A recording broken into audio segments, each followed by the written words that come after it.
40 years ago, a group of conservative activists gathered at a hotel in Birmingham. They had come to hear a speech by the radical Tory politician, Enoch Powell. We were the only camera team there. BBC were there with the radio, and I think there must have been a couple of local newspaper people. Not that many, actually. It was a Saturday. It was a normal Saturday in April. Powell had kept the content of his address a closely guarded secret. No one knew they were about to hear the most controversial speech in modern British history. It would be called Rivers of Blood. In this country, in 15 or 20 years' time, the black man will have the whip hand over the white man. That speech triggered an explosion of bigotry and prejudice and alarm and fear and tension. It was right across British society. He had put a match to a tinderbox.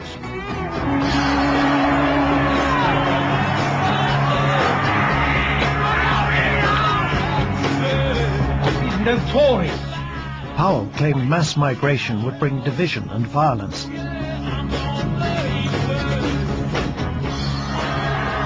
Many dismissed him as a racist scaremonger.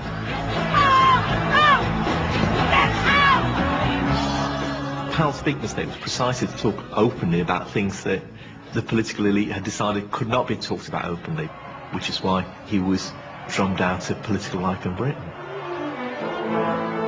Instead, the liberal establishment embraced a radically different vision for the country from that of Powell. Multiculturalism.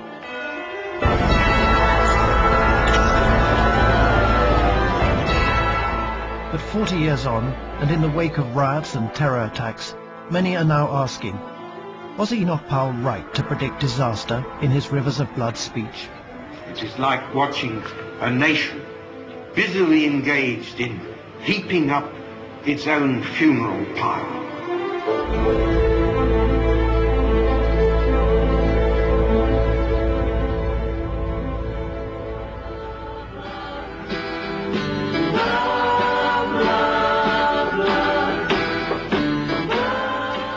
Only months before Powell's Rivers of Blood speech, the Beatles broadcast live to a global audience of 400 million people.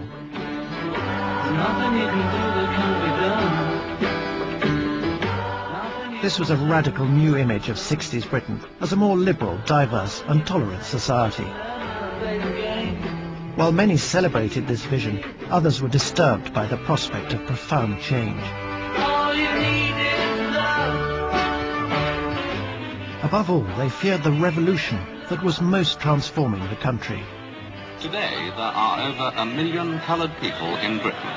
Why have they come in such numbers during the past 20 years? What impact have we had on them? And what effect has their coming had on the rest of us? Race and immigration were explosive issues. Enoch Powell deliberately lit the fuse. Rivers of Blood remains one of the best known, but least understood speeches of modern times. For the first time on television, we've assembled the recorded fragments of speech to better understand Powell's argument. In this country, in 15 or 20 years' time, the black man will have the whip hand over the white man. Powell claimed the most incendiary remarks were quotations from concerned constituents. But he knew how controversial the speech was going to be. Well, I can already hear the chorus of execration. How dare I say such a horrible thing? How dare I stir up trouble and inflame feelings by repeating such a conversation? My answer is that I do not have the right not to do so.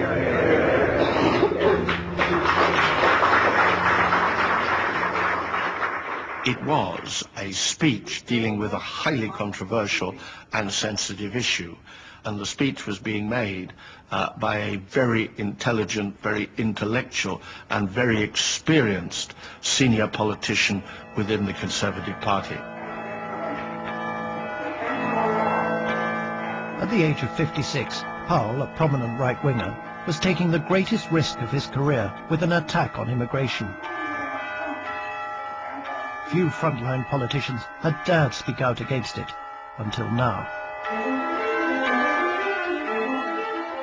Powell saw himself as a radical visionary, more in tune with the feelings of the masses than with his colleagues. Enoch Powell had the gift of prophetic utterance. He had the gift of language and of mind to make prophetic statements from the mountain, which people listened to. Those whom the gods wish to destroy, they first make mad. He was a curiously intense man. Certainly a loner, certainly highly intelligent, certainly very confident of his own views and with deeply held views, and very determined that they should be heard. There was, in that sense, something of a missionary about him. Powell was a conviction politician. He'd already resigned from a previous Conservative government over economic policy. He was somebody who took a point, elaborated it, and was led by it to its own implied conclusion. And as a philosopher, I admired that. That's the way one should think if one's interested in truth. But if one's interested in persuading people, then of course that might be a mistake. People are often frightened by logic. They're frightened by the truth also. Mr. Powell, will you be letting your name go forward as a candidate? I'm saying nothing at all, so don't waste your time. Do you think your party's chances would be enhanced by a new leader? Enoch Powell was ambitious, but his career hadn't prospered as he believed it should have. In 1965, he had lost out in the race to become Conservative Party leader to his great rival, Edward Heath. I would like to express my gratitude to Enoch Powell. And I am, of course, delighted that we shall serve together in the shadow cabinet.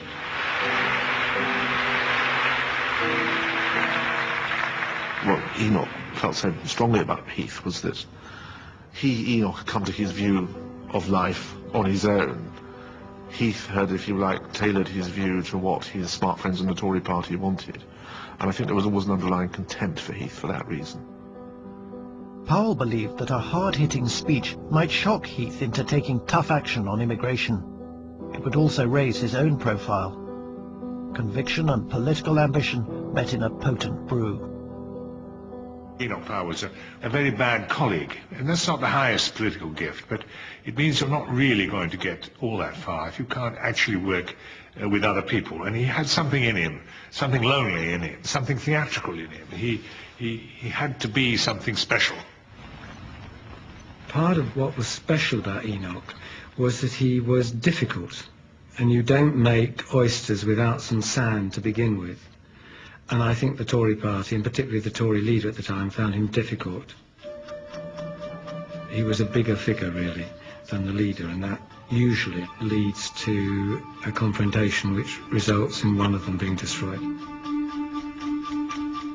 Powell's speech had been meticulously planned.